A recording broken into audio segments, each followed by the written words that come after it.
fight. Love the reason for the fight, dog. Let's go. I'm a natural born fighter. Are you kidding me? Lead for the end zone. Touchdown! Come on. We're going for this fight together.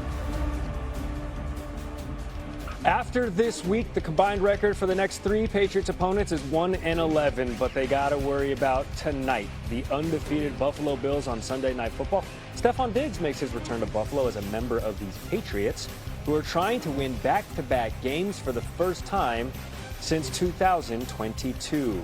Here's Patriots reporter Michael Reese.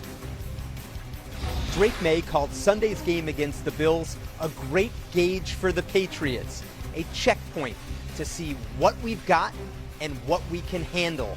They said Coach Mike Vrabel told the team the Bills are where the Patriots want to be. They're Super Bowl contenders, they're multiple-year AFC East champions, and they're good at home. So May said to beat them and break their 14-game home winning streak, they need to play 4 quarters, and they need to bring their own energy in a hostile environment. May is spinning it through 4 games, putting up nearly the same numbers as the 2024 MVP campaign of Josh Allen. Both quarterbacks averaging 8 yards per pass attempt. They've both thrown for 7 touchdowns apiece. The big difference here is Allen and the Bills, they're 4-0. May and the Patriots, they are. That's right. It's a wrap. Jackson Dart wanted to fight everybody last week in a Charger uniform in his first career win. So we got good news, bad news for the Giants. Good news, taking on the winless Saints. Not a bad start for Dart, right? To get his second straight win. Bars. Problem is, the bad news. You got to go to the Superdome to get it. Don't expect Dart, though, to wilt in the noise of Nolans. This man played in the SEC. Hostile crowds, not anything new. A winning streak for New York, though, would be. Jordan Ronan has more. Rookie quarterback Jackson Dart is trying to do something for the Giants they haven't been able to do in almost 2 years. Win consecutive games.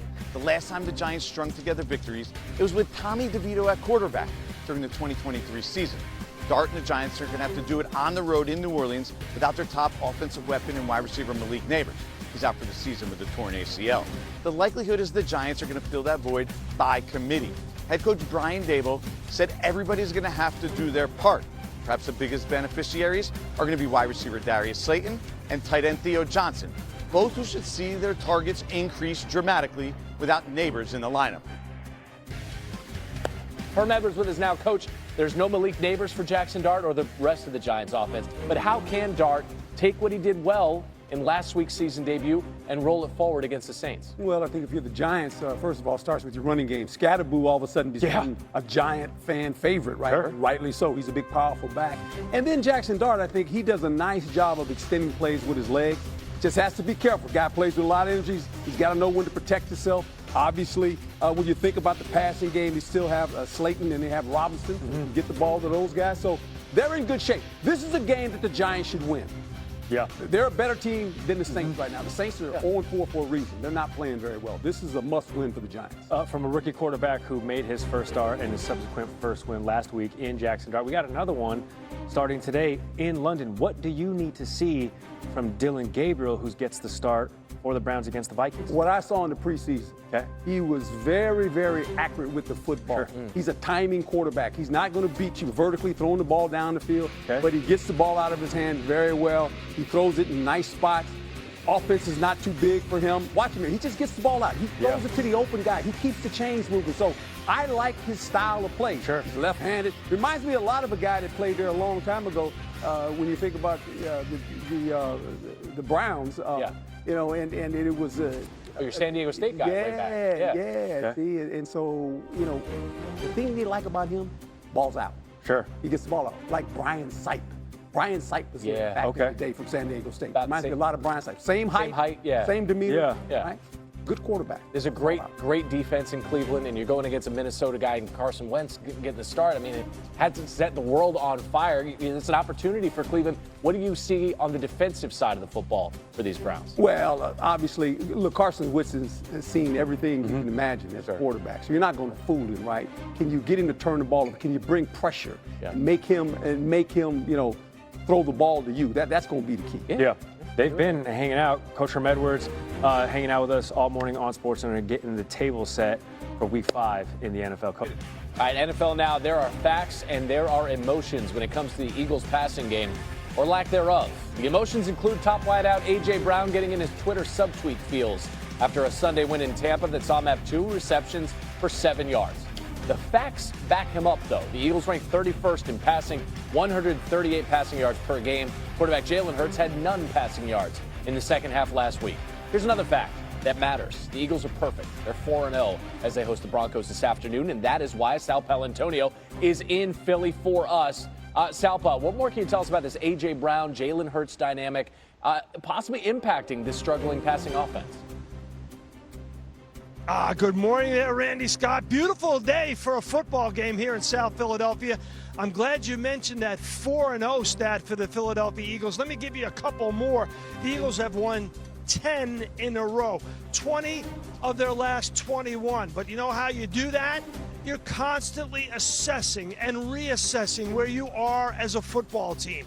And that's what the Eagles did this week. That's what Nick Sirianni and his coaching staff, Kevin Patullo, his first-year offensive coordinator, that's what they did. How do they make Saquon Barkley more effective? How do they get A.J. Brown to be more productive in the passing game?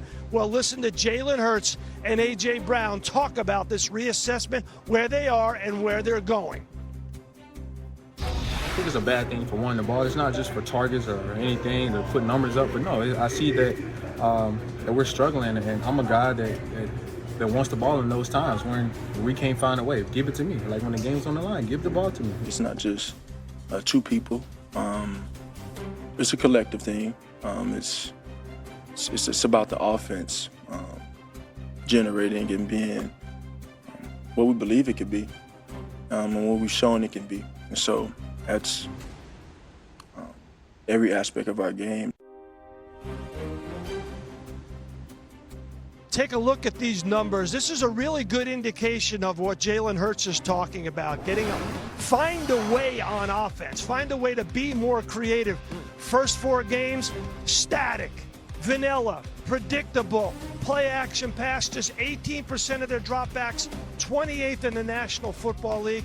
Pre-snap motion, Randy, 48%, that's 26th in the National Football League. Static, vanilla, predictable.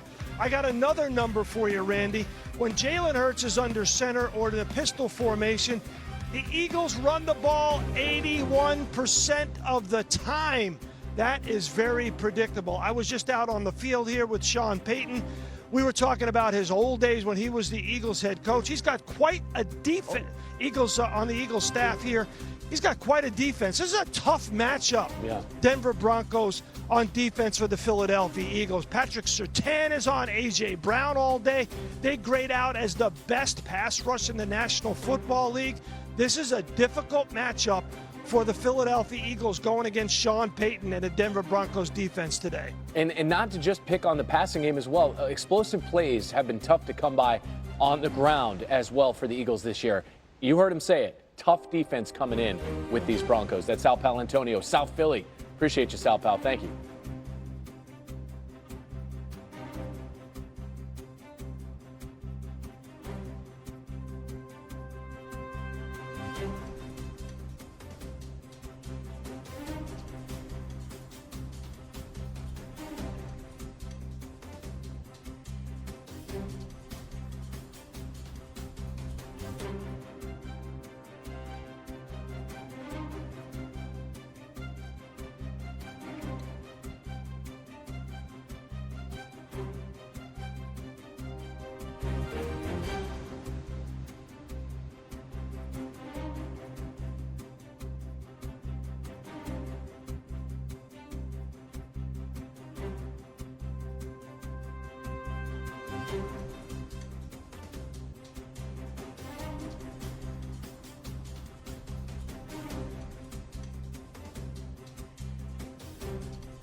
you.